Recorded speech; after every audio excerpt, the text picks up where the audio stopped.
Tuhan bersamamu. Inilah Injil suci menurut Yohanes.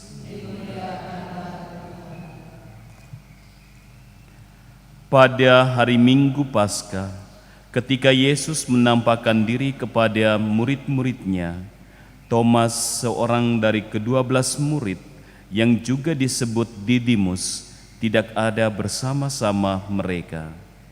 Maka kata murid-murid yang lain itu kepadanya, "Kami telah melihat Tuhan." Tetapi Thomas berkata kepada mereka, "Sebelum aku melihat bekas paku pada tangannya, dan sebelum aku mencucukkan jariku ke dalam bekas paku itu, dan mencucukkan tanganku ke dalam lambungnya, aku sama sekali tidak akan percaya." 8 hari kemudian, murid-murid Yesus berada kembali dalam rumah itu, dan Thomas bersama-sama dengan mereka. Sementara pintu-pintu terkunci, Yesus datang. Ia berdiri di tengah-tengah mereka dan berkata, "Damai sejahtera bagimu." Kemudian ia berkata kepada Thomas, "Taruhlah jarimu di sini dan lihatlah tanganku.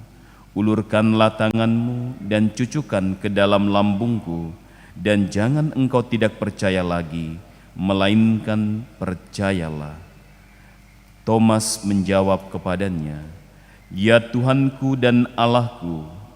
Kata Yesus kepadanya, "Karena telah melihat aku, maka engkau percaya. Berbahagialah mereka yang tidak melihat, namun percaya." Demikianlah sabda Tuhan.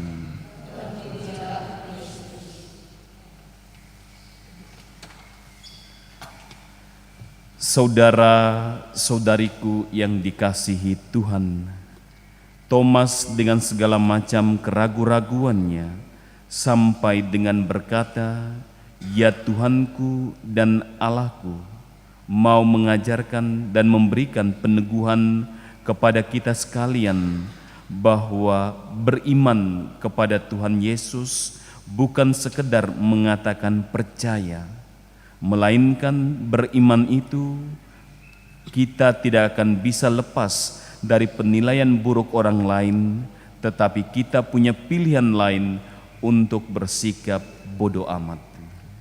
Terkadang untuk percaya kita menuntut pembuktian. Thomas, dia harus melihat lalu percaya, lantaran kita tidak melihat tetapi percaya. Maka bagi Rasul Thomas, hidup akan terus seperti panggung sandiwara, penuh dengan kompetensi, ada dewan juri, dan juga beragam penilaian orang tentang siapa diri pribadi kita maupun siapa diri pribadi orang lain. Bagi Thomas, tinggal kitalah yang menentukan sikap untuk menanggapinya. Keteguhan iman seperti ini dan ketahanan diri semacam inilah sampai Tuhan Yesus berkata kepadanya, "Karena telah melihat aku, maka engkau percaya, maka berbahagialah pula mereka yang tidak melihat namun percaya." Maka dari itu, saudara-saudariku, melalui Rasul Thomas kita diteguhkan demikian.